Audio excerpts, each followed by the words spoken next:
going to give a content warning because we are going to be discussing a cult, and there is some essay in here and some child, you know, abuse that should not happen. But let's get started um, because this was a crazy case.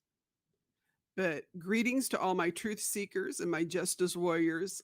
I'm your storyteller in the wilderness of injustice, and my ride or die doc is riding shotgun as we navigate the darkness where the predators hunt and the system fails.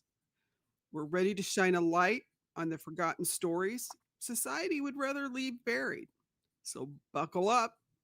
The path ahead grows bumpy as we lead you through another section of this nightmare they call a justice system.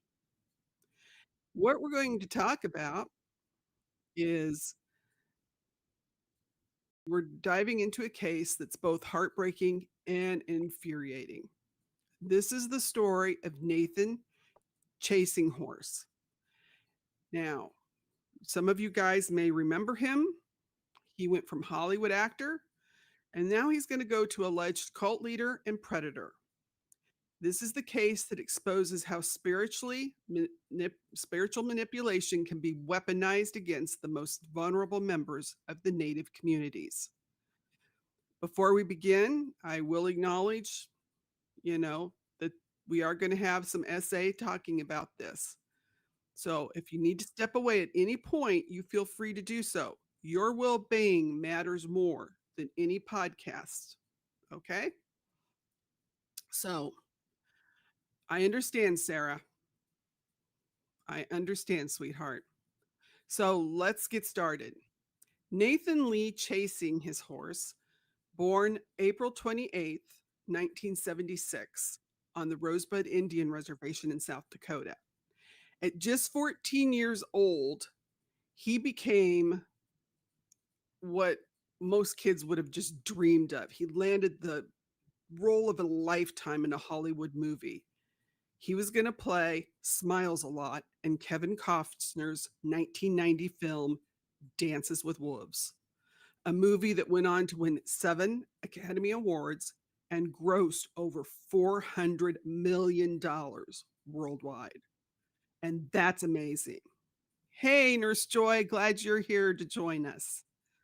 And Tracy and Matt, thank you for being here. So let's talk about Nathan Chasing Horse. His father filled his head with these grand stories, claiming that Nathan was the direct descendant of the fierce Lakota warrior, Crazy Horse, possibly the fulfillment of an ancient Lakota prophecy, that he was sent to heal the Lakota people. But here's where it all takes a really dark turn, everybody. Instead of using his platform and the cultural connection for good, Nathan Chasing Horse began exploiting the very spirituality and traditions he was supposed to protect. In the late 1990s, he started traveling across the United States and Canada, positioning himself as a traditional Lakota medicine man. Here we have pictures of the sculpture that'll eventually be Crazy Horse and how it started. So it's what eventually it will look like, but what's happened so far. So he held Yuppie ceremonies, which are sacred rituals conducted in complete darkness. And how these ceremonies happen is the medicine man has his hands tied behind his back. He's wrapped in a blanket. The room is dark. He lays down in a place that's, been prepared for him. Now, with the darkness, then there are noises, rattles that are being made. And then there's some lights that will show up. And they say this is to help the spirits come to answer the prayers of the people. So for vulnerable Indigenous communities that are still healing from the generations of trauma, from the residential schools, the cultural suppression, and identity loss, Nathan presented himself as this beacon of hope. by coming in and doing these ceremonies. And let's discuss how Nathan managed his ceremonies. Because, of course, at first, you know, he seemed like a very humble, man coming in, making acquaintance with people, but it didn't stay that way. In fact, what happened is any who sought healing, Terry Rattling Thunder from the Fort Peck Reservation said Nathan would have people coming in from all over to come to these ceremonies, but he wouldn't let the enrolled tribal members participate in these ceremonies. So he was bringing people in. He would brandish weapons during his Sundance ceremonies to keep people out. And think about that. This is a supposed medicine man using guns to control who could participate in spiritual sacred rituals. To us, we might think of this as our minister or our priest. And so, and it just wasn't spirituality. This was a protection racket that Nathan Chasing Horse started with this religious facade. But let's be clear about what was happening. Nathan Chasing Horse, he wasn't healing anybody. He was out there hunting. And we're going to go into what he was hunting for. Marina Crane is an elder and an activist from the Suten Nation, and she saw through him early. She told CBS Fifth Estate in an interview, because they did a story on this 2 years ago, that the impact that he had on their community is everywhere. And she says, and I believe that the reason for this is because of lost generations. They have had so many youth from the Indigenous community that have been adopted out to white people. They were taken from their native families. Many were placed in foster homes.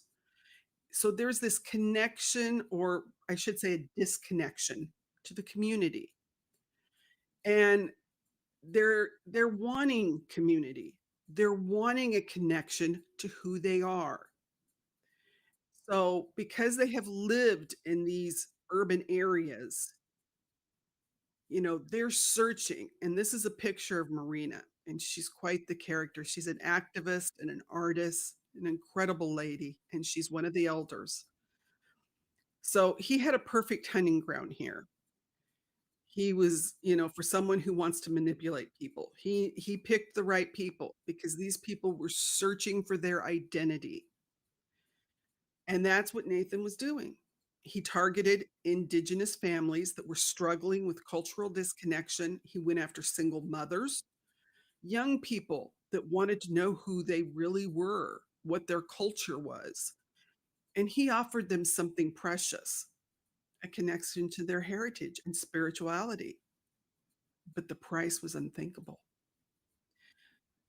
And Pamela Bird, she really opened her heart out and talked about how you don't come from a ceremony like this after she witnessed her first one.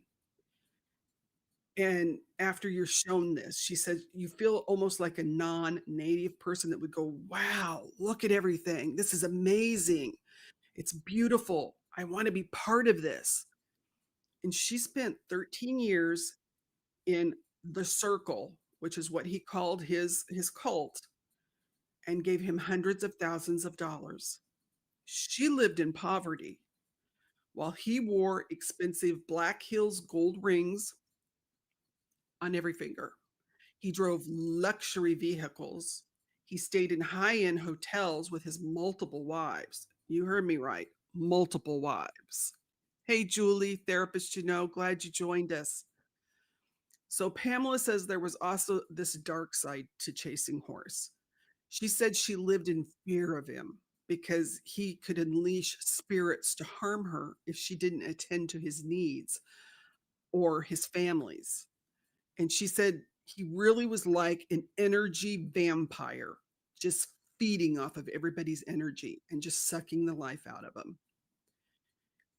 And because she spent time with the circle, she feels like an outcast in her own community now, which is wrong because she is a victim. And I think that's something that the people need to realize that she was also one of his victims because he took someone that was naive and hadn't had a chance to really understand what was going on. But I'm going to tell you about Nicole Big Crow. She was 15 when she met Nathan in Satuna. She was a ninth grader. She was so proud of her cultural history, heritage, and she wanted a deeper connection to her traditions. Now, I'm not going to show you a picture of her because she's had a tough time. And during the interview, you could tell it was breaking her. So we're going to keep her picture out of it. But this is her high school, and this is where she met him the very first time in the round building there with those windows that are slanted. She said that was where they would go to pray. And that was where he came in. And she said the interesting thing was it was mostly the girls in the class that were there. There was only like one or two boys, and they were on the far side. And as a young person that was wanting to find out more about her culture, she was excited.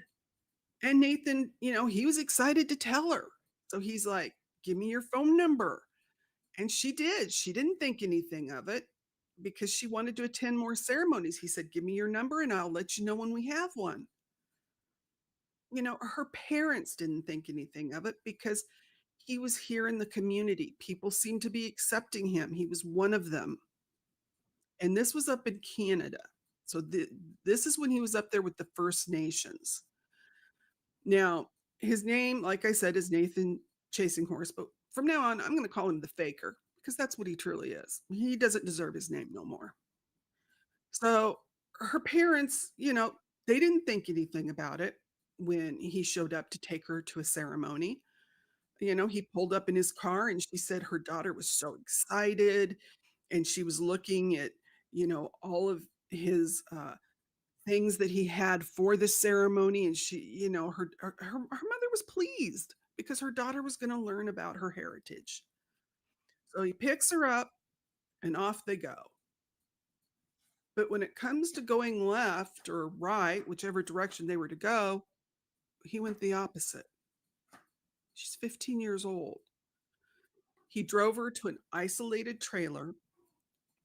She said, "I didn't know what to say."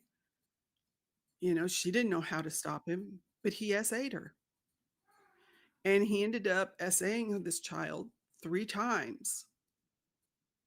And this was someone that was claiming to be a holy person. He was claiming to be a medicine man. And her mother said she changed. And she says, "I knew something was wrong, but I couldn't get her to tell me what was going on." Well, in 2009, she finally reported it and told her mother what had happened. She was 15 years old. She was brave enough to come forward.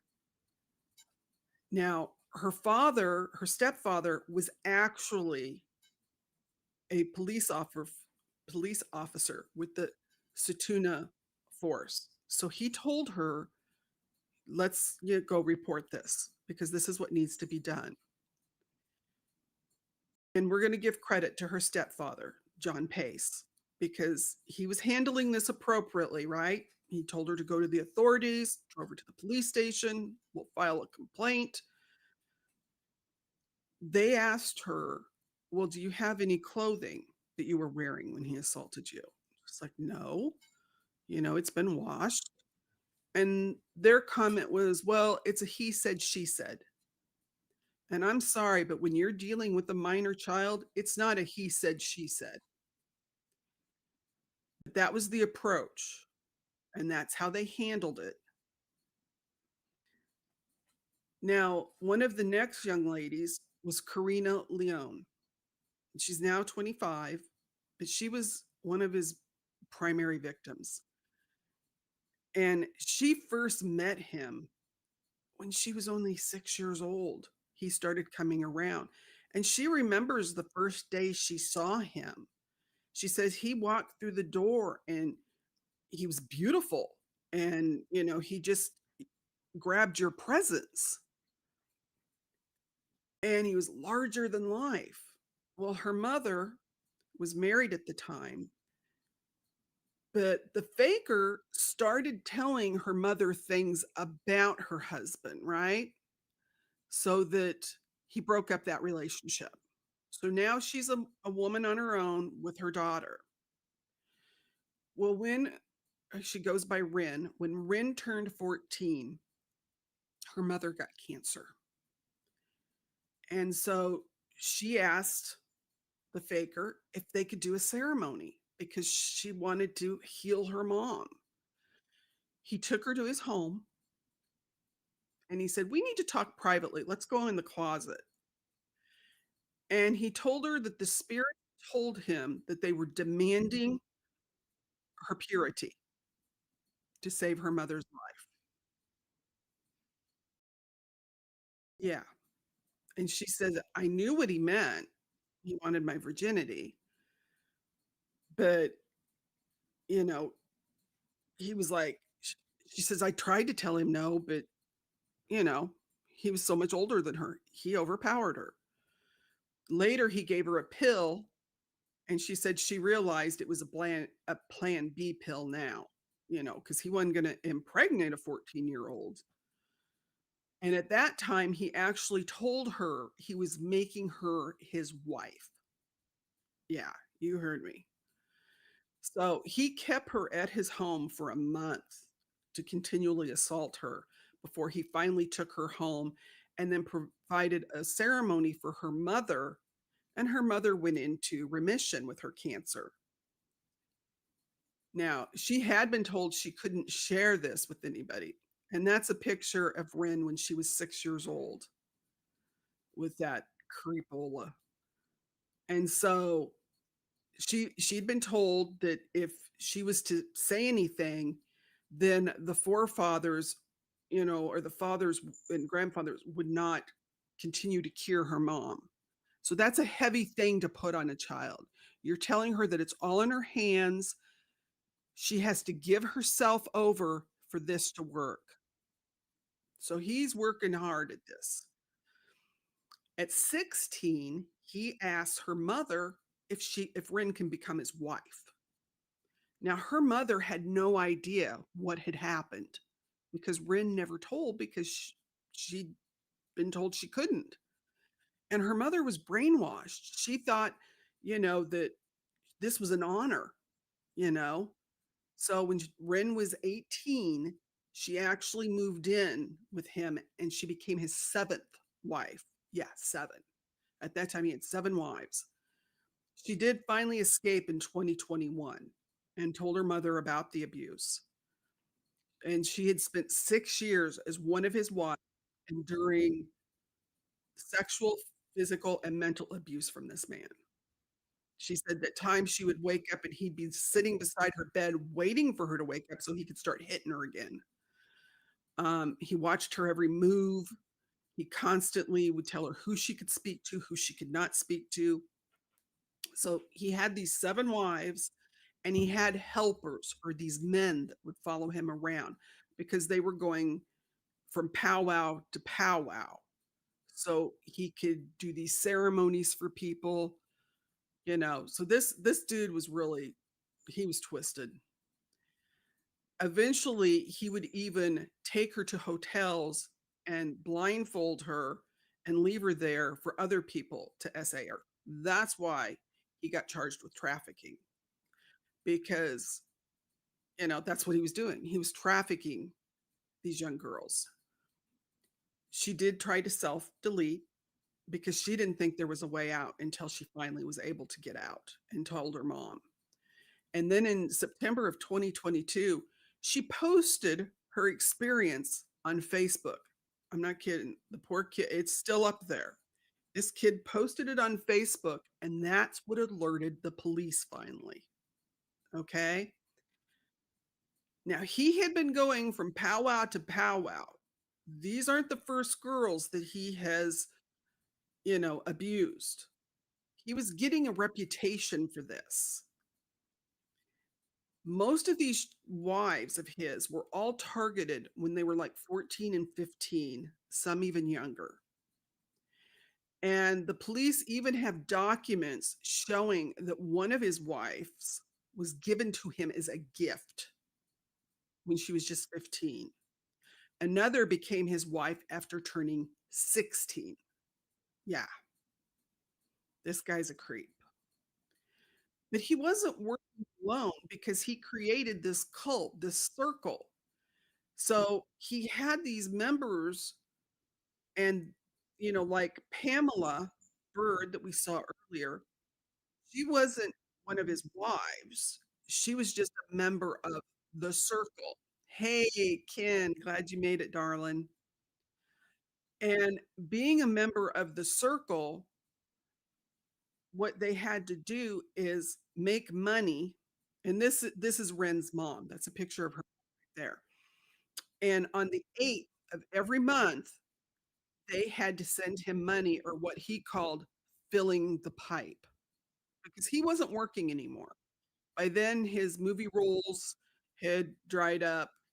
And this is Ren's post that she put right on Facebook, what she had been through. And she starts it out by if something happens to me, this is why. This is what's up. In this case, there were so many warnings, you guys. There were so many red flags, and they should have stopped this man decades ago. But instead of protecting the children, there were too many adults that were starstruck by this fake medicine man whose acting career had come to an end. Here's a picture of him with his wives and his parents. I have a feeling his father is a piece of work too, because he filled his head with, oh, you're just like Crazy Horse. So, one of the critical issues is affecting the Native communities is when children finally have the courage to report SA. They're always usually telling you the truth. Research indicates that false allegations by children are extremely rare. They occur in fewer than 2 up to 10% of cases. Most of these incidences involve miscommunication rather than deliberate lies. Because when you think about it, most children do not have the knowledge, the vocabulary, or even the motivation to make up accounts of sexual abuse. So when they do speak up, actually, after keeping this secret for so long, a lot of times they downplay what actually happened to him rather than exaggerate it. So we have to understand that these minors, they cannot consent to sexual activity, period. It doesn't matter what a child says, does not matter what they wear. The responsibility is with the adult. There is no he said, she said when it comes to child sexual abuse. And here's where we're failing these children. Too many law enforcement agencies are treating these cases as simple disputes between equals. In fact, the fakers public defender made the comment that these were, how do I say it? She said they were transactional arrangements. Yes. She tried to say that because he would do ceremonies to save one of their mother's lives when this child was 14, it was transactional. No, it was not. Like Rin said, it was the R word, because I'm not going to say a fruit name. We know what it was. So when the police dismiss a child's disclosure or approach, it just shows that they do not have the proper training. And this just causes additional trauma to these victims. And they've already been through hell. Hey, Laura Lee, glad you made it, sweetheart. So this is critical that the Native police departments and tribal law enforcement, these communities truthfully need to get the training that they need, because I know they have the challenge of jurisdictional complexities of who's in charge of this and who's in charge of that when it comes to the reservation, because they're not allowed to arrest someone that is non-native, then that has to go to a local enforcement agency, which is if it's on their land, it's their land as far as I'm concerned, but that's not how it is. But no matter what, these officers need specialized training because they are not understanding what happens to these children. They don't know how to interview them. That one girl said she was given a piece of paper and told, "Oh, go sit over there and just write your statement and give it back, and I'll put it in a file." What? I mean, just like he was ordering, McDonald's, he could have cared less that she was standing there and was telling him that she had been sexually assaulted. So they need to know how to interpret these statements. They need to know how to support the victims and not dismiss them because every child deserves to be believed, deserves to be protected, supported when they actually find the courage to finally speak up. We can do better and we need to. Children's lives depend on it. Otherwise, the cycle of trauma just keeps going in these communities. So either you're part of the solution or you're part of the problem. And I think that's what some of these people in authority need to realize. So to be clear, it wasn't just a failure of evidence collection. This was the adults that totally were failing to protect these children. And that was wrong. In 2011, when Marina Crane, she said that when he first came, she was a little hesitant with him, but she thought, well, maybe a medicine man would help the community heal. And so she would help him book his ceremonies. And he was charging $5,000. Most of these people are poor. $5,000 for a ceremony. Well, she noticed something was wrong with her 15-year-old niece. And she finally found out that he had been abusing her. Of course, he told her that he wasn't with anybody else but her. Can you imagine? But she found out that there were 3 other 15-year-old girls at the time that he was abusing. But the people were more concerned about not embarrassing a famous man than protecting those vulnerable girls. Marina said when they came to ask her, the reporter came out to ask her for an interview, she says, "What has taken you so long?" She said she put her foot down and she told him she would no longer support him, no longer help him, and she wanted people to go with her to the authorities, but nobody would listen. Now, Chief Lee Crowchild admitted that Nathan had supporters on the Situna Band Council at the time. And as he put it, he said they were saying we should be thankful that this guy is in our community. Thankful. Uh, probably isn't super. No, it's not. You're right, Ken. They don't get the support they need, but they still need to be protecting their children and their women. Um, and like this chief, he was told, don't embarrass us. This guy's famous. So think about that. The adults were choosing the faker's reputation over safeguarding the children. And to every tribal member who supported Nathan chasing horse, who defended him, who decided his celebrity status over the safety of the community's children, I hope you feel shame. I hope you have deep, lasting shame because you enabled a predator, you silenced victims, and you have blood on your hands. And the stakes couldn't be higher. The tragic reality that we face is when our systems fail these victims and the children aren't believed when they don't get the support they need, and the law enforcement dismisses their pain, and the consequences can be fatal.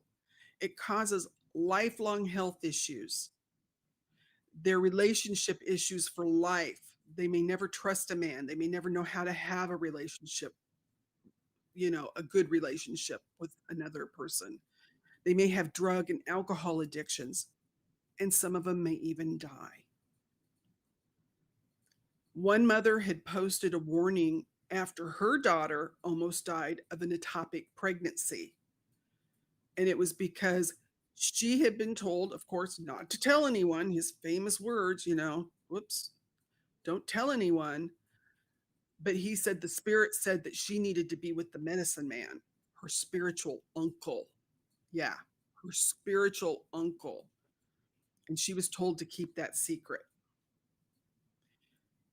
And I asked, where were the ones in authority? Where was the chairman of, of the reservation? Why were the men in the community not listening to what was happening to their young girls? Where were the tribal police? The mothers were putting warnings out, but nothing was happening. And these men that he called helpers who traveled with him, setting up these fake ceremonies, because one of them eventually did confess it was fake.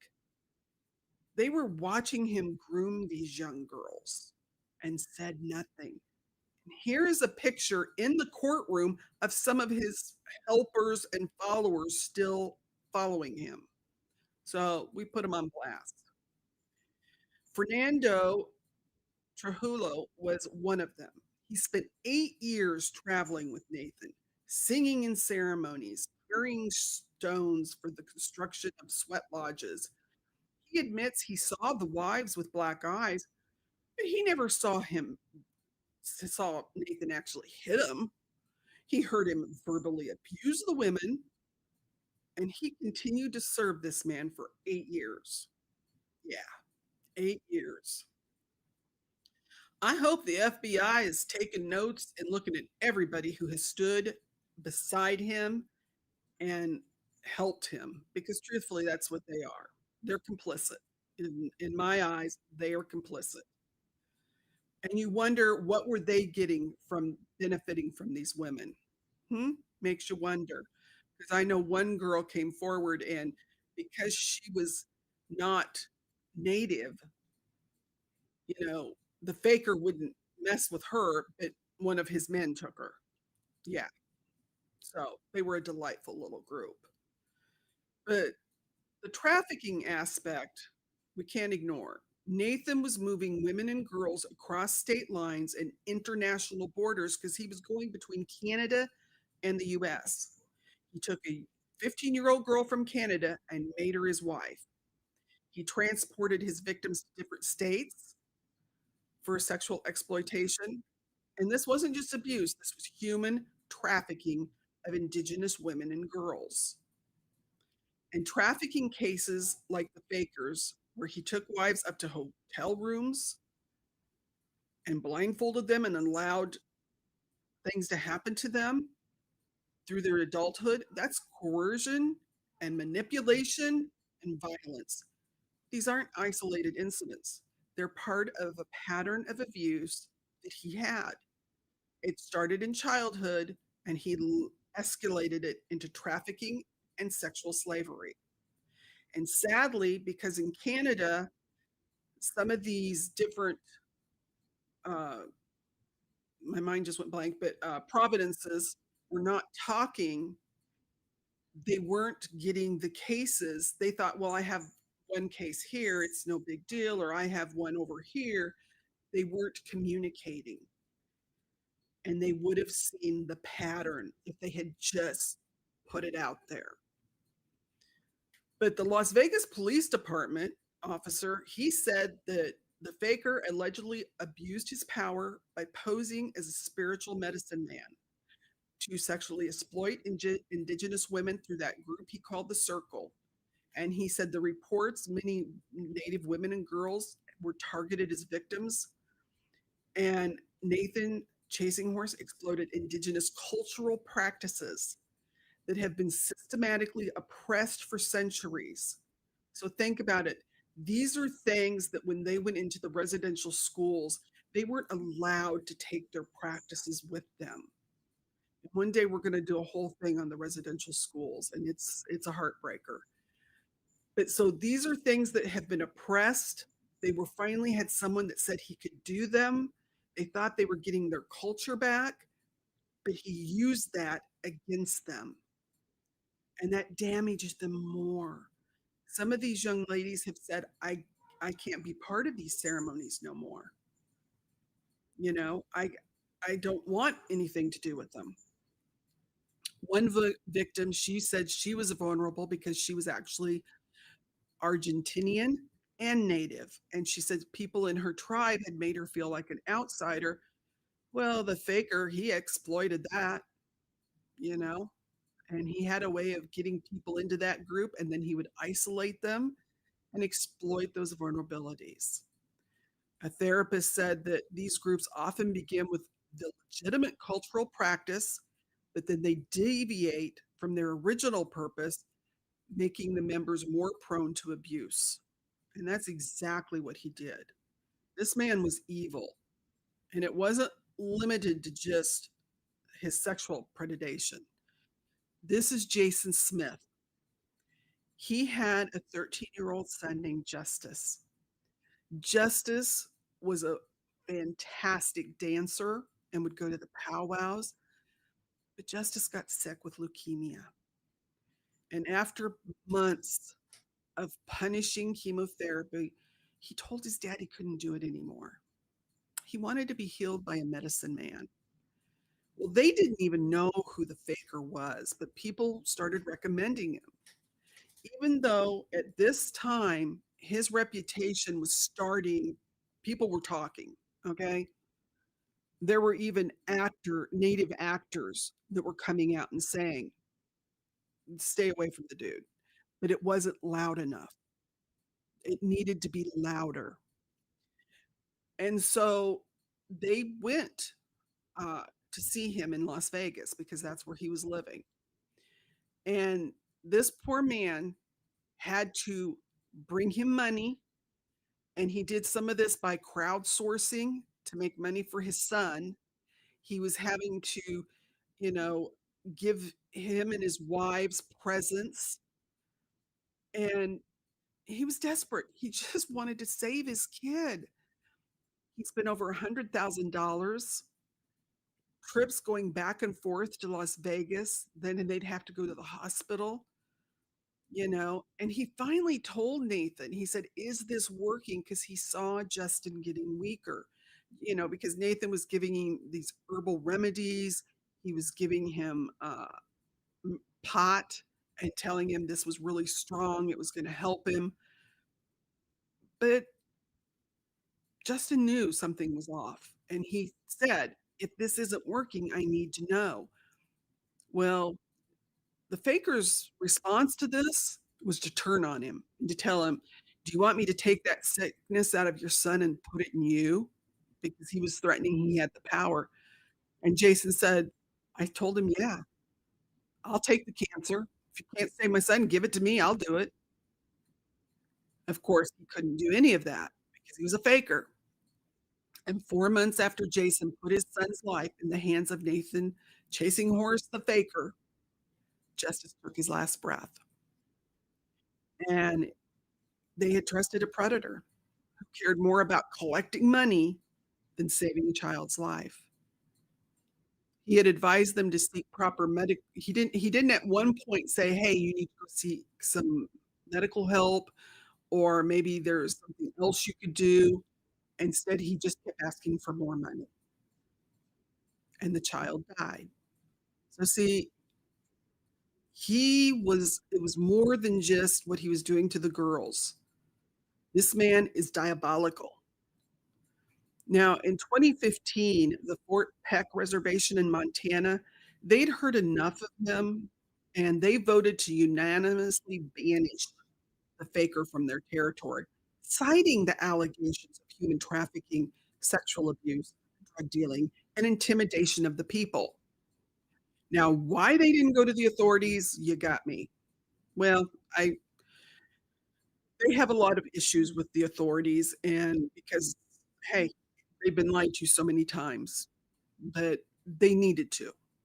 The Sutaina Nation, they also banned him that same year as a danger to their community.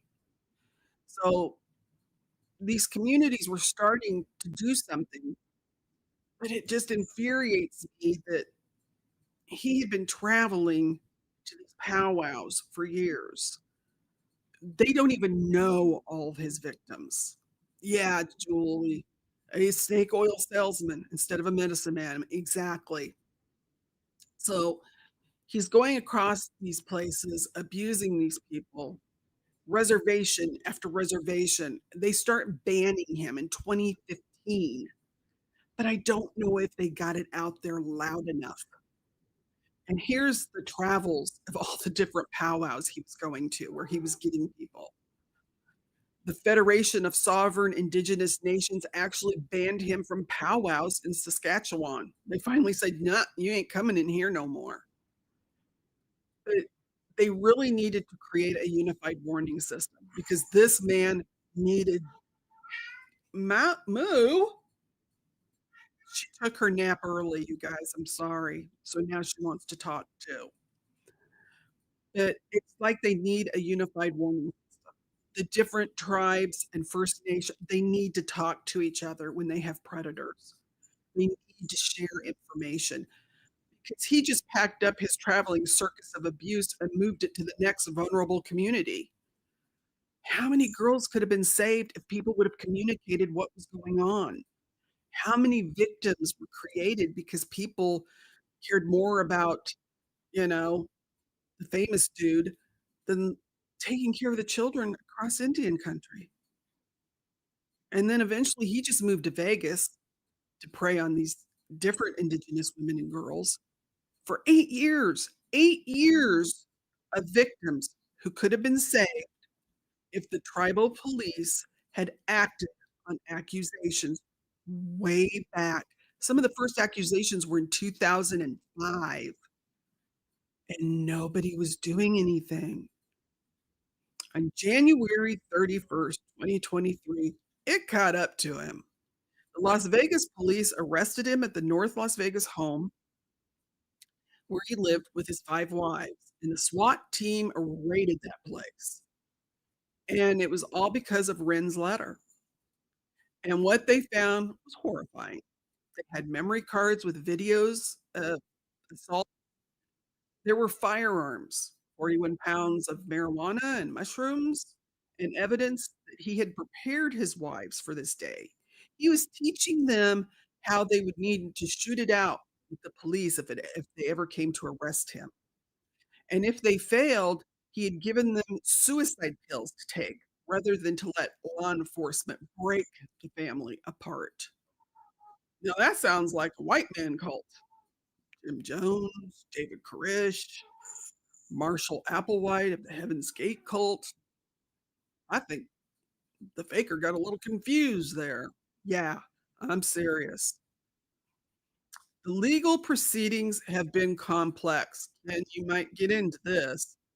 He was initially charged with 18 counts.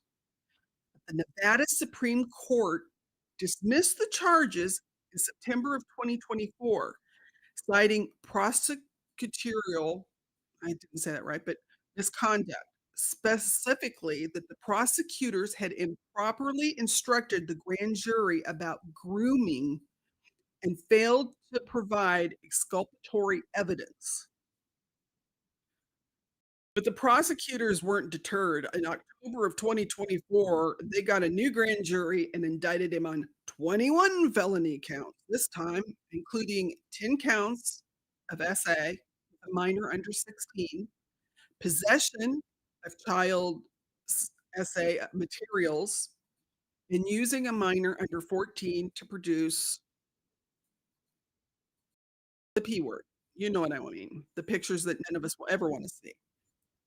One piece of evidence stood out, and that was the investigators found him assaulting a girl between the ages of 11 and 13. She was unconscious. The camera shows his face. It was so horrific that they have sealed it due to the graphic nature. And one of the women said that he had picked out this young girl, and they were told that she said she was 12, that she was special. Yeah, you don't want to be special in that man's world. He's not a man. He's not.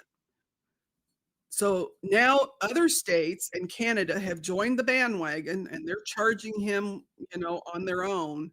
So he has warrants in Montana for aggravated SA, in Canada for sexual exploitation and assault. His trial in Nevada is finally scheduled for August 4th this year. So hopefully, since we don't have Kohlberger, I'm hoping they will put this on air because I want to see these women get justice and these girls because they've been scarred for life. His bail went from 300,000 when he was first arrested up to 500,000, and he's still in custody. They did not let him out in between when they dropped it and then they refiled. But let's talk about some of the people that made this possible because he wasn't operating alone. He had a network of helpers and supporters and enablers, and the FBI better be looking at every single one of them. Ferdinand, his little buddy, I sure hope they're looking at you because for 8 years you kept singing in those ceremonies and setting up fake spiritual rituals, watching these young girls with black eyes, watched the verbal abuse, and you did nothing. So I hope you're on the list. That's the new prosecutor. Then there's Jennifer McQuaid. Oh, she's special. She actually worked, and there she is, as a coordinator for an anti human trafficking program at the Salvation Army in Nevada. Now, here's the irony. Here she's fighting human trafficking while one of her daughters is allegedly one of the faker's wives. I don't know how old she was when he got a hold of her. This woman even told the defense attorney that if the faker got released on bond, he could come live with them, with family. Yeah. But the really funny thing was her HOA that she lived in found out, oh, they had something to say about it. The woman in charge of the HOA was like, there is a school close by and he's not coming here. Of course, nobody had the money to get him out, but I loved it. I was like, yeah, because he would have just disappeared. They would have never found him again. And what about all the men who attended these ceremonies over the years? Come on. You all watched him parade around with multiple wives and underage. You heard him demand thousands of dollars from other people that were so poor for these fake healings rituals. You saw him living his life lavishly, claiming to be a holy man. Now, this here is Chief Arvo Looking Horse. He was one of the few that actually spoke against this man. And he told him that the Lakota do not have multiple wives anymore. That is not how they live their life.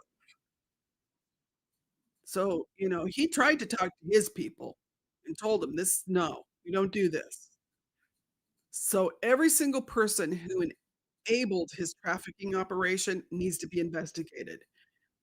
Any of those wives that have stuck with him need to be investigated. I know that they're probably damaged and they are victims, but if they're staying with him, they need to be looked at, get them some help. Every person who knew what was happening and said nothing bears responsibility for the continued victimization of these women and girls. And I think it's really important. One of the things I recently read on Facebook was they were talking about some predators on one of the reservation. Predators don't change. Child predators will continue to prey upon children. I don't care how old they get. Now, they might not get caught as often if they actually serve some prison time because they get a little smarter. They will continue to prey if given the opportunity. I don't care if it's your uncle, your brother, your best friend. If they're preying on children, they need to be away from the people. They don't need to be anywhere near the women and children. I mean, and that's something that truthfully they really have to do on these tribes is start getting rid of the predators. Talia is another survivor, and she said, when you're a medicine person or a medicine man, and that person another person is in a vulnerable state, and you've been displaced, and you don't know a lot about your culture, and then all of a sudden this person comes in that's authoritative, and he says he's a medicine man, anything they say is law, and that is why he got away with this for so long. You know, he exploited that trust. He targeted these families that just wanted their culture, young people who were searching for their identity, single mothers trying to heal their children. He offered them the sacred and instead delivered nothing but trauma to them. And, that just breaks your heart.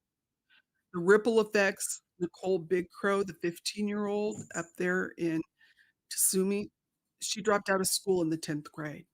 She said Nathan ruined her life. Talia had to seek therapy for sexual assault trauma. Marina Crane's 15-year-old niece, Roberta, well, she eventually died of an overdose in 2021. She couldn't handle it anymore. So, like I said, at times it leads to death. So, how do we prevent this from happening again? How do the indigenous communities, who wrap themselves in sacred tradition, they first need to listen to the survivors. Marina Crane tried for years to warn people about him. She said nobody was listening. When Nicole Big Crow reported her assault in 2009, she was told there wasn't enough evidence. It was a he said, she said. We cannot let bureaucratic inaction enable these predators. Second, we need better communication between the law enforcement agencies. Mike Cavill, a Tsusuni police investigator, pointed out that because of all of his victims across Canada and the US, the agencies just weren't sharing information. So that needs to stop. These complaints can't just sit dormant because you're not sharing information. Third, the indigenous communities need to reclaim the authority over their spiritual practices. The real medicine people and the real elders and spiritual leaders need to be vocal about calling out frauds and predators. Chief Lee Crowchild, he suspected something was wrong when a member of his family invited him to one of the ceremonies. And he said, I withdrew because something just felt off. And he said, I had daughters and I wanted to protect them. So that instinct should be trusted and acted upon. Address the root cause that makes people vulnerable culturally, disconnected, intergenerational trauma and poverty. When people are desperately searching for identity and healing, they become vulnerable and targets for manipulation. They need to be able to have their culture back. Julie, that might be. Maybe they need their own predator registry. That might be a good idea. A predator is a predator. Once you victimize a woman or a child, you're not going to stop. Keep them out of your communities. Protect the children at all costs. Don't care how you're related or know the person. They're not worth a child being traumatized anymore. And I think my picture thing stopped working, but Oh so no. it's everybody's job to protect them. The parents, the elders, the policemen, the chairman, because that's what they call the leader of the reservation. It's usually called a chairman, along with his council. These people all need to be looking out for the children, not adults. Who cares about some actor? That's Marina's niece that overdosed. She was a beautiful girl. So he's currently in jail. We can't wait for August 4th. That's when his trial is. I'm hoping they show it online. I really want to see that one. And as the prosecutor pointed out, when you're talking about a 14-year-old girl, you know, calling it a transactional situation because She wants her mother cured. That's not transactional. No. Minors cannot consent, and I can't even believe that public defender used those words. She should be ashamed of herself. I don't care. I know you have the right to defend your client, and I'm all for that, but you don't say something like that. That's just stupid, and it shows how ignorant you are. Go back to law school. You didn't do good enough. This is the policeman up in Canada, and we're gonna make him go away. So the legal proceedings are ongoing. We're gonna keep following this case because I want to see it. Now, this is his daughter, Quanon, chasing chasing horse. She's a model and an activist, and she's spoken out in support of the survivors.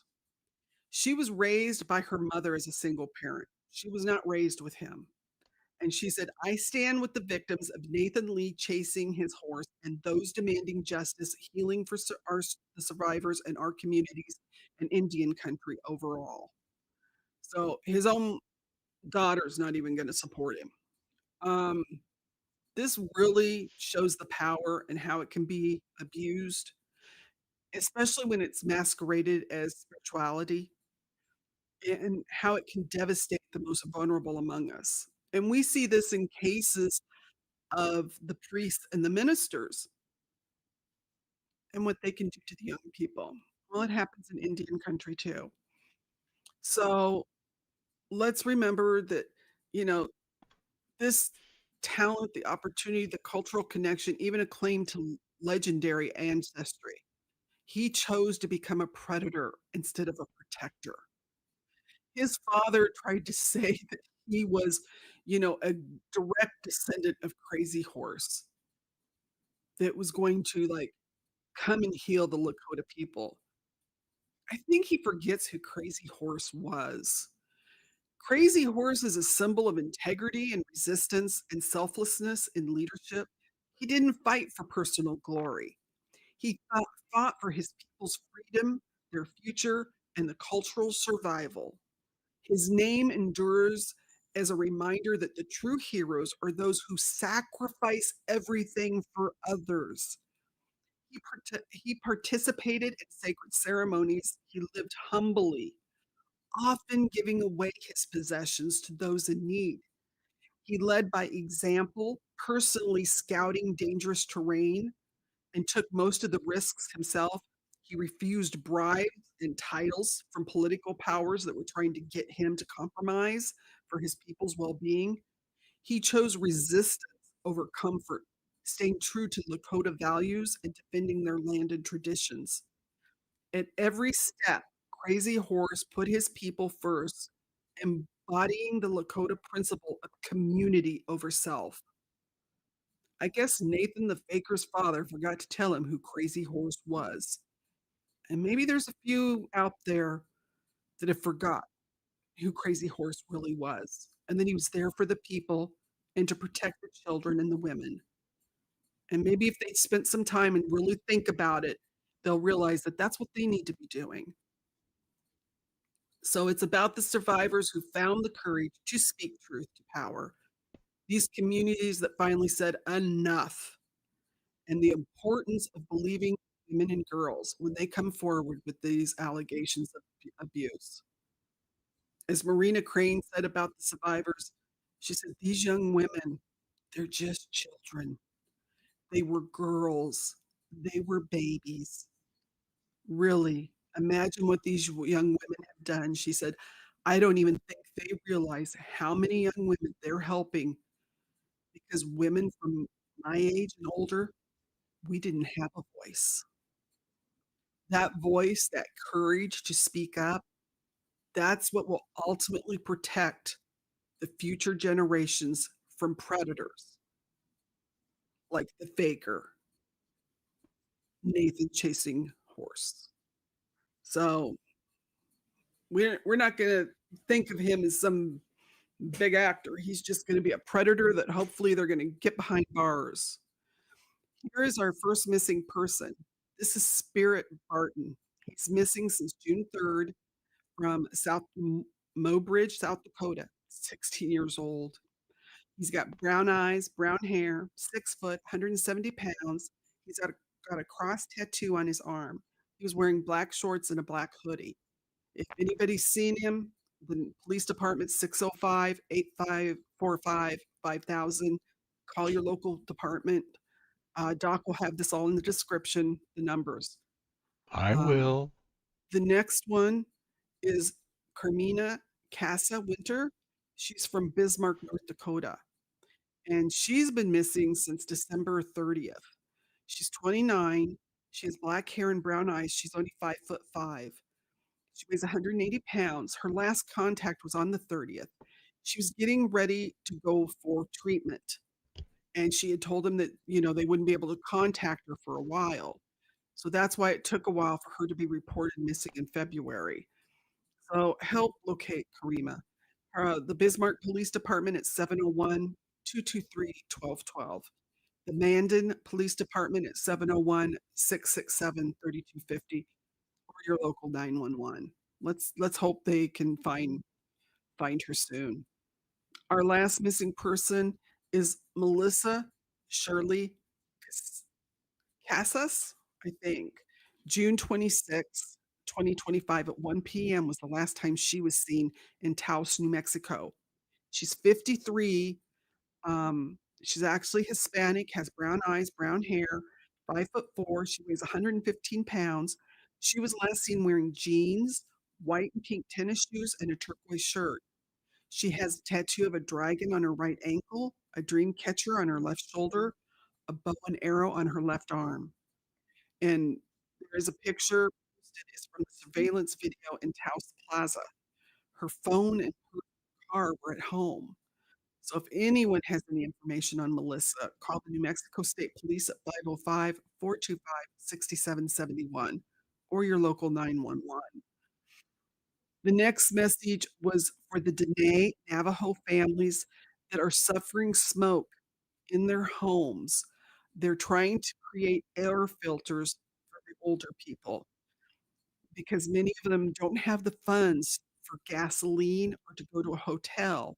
So if evacuating isn't 100% necessary or because it's a challenge, what they're trying to do is make the people comfortable in their homes that are near the fire. So if you can donate, she says they have people on the ground that can help put these filters together. A doc's going to put the contact information in the description.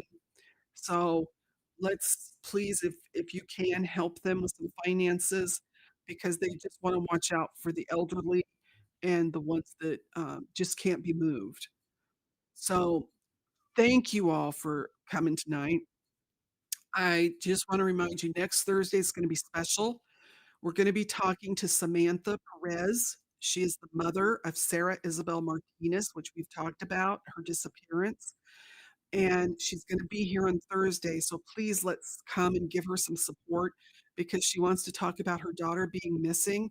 And let's see if we can get enough people in here and out there to keep our eyes open because let's bring Sarah home. She's just a young girl that's 17 that we don't know what. So I thank you all. Remember, every predator relies on your silence. Don't be why we have to share another story on this channel. If you know something, speak up because that's a child or a young woman's innocence, you know, or a mannequin. It's never a mannequin, is it? Until next time, stay informed, stay compassionate, and seek justice. I love you all. Ciao.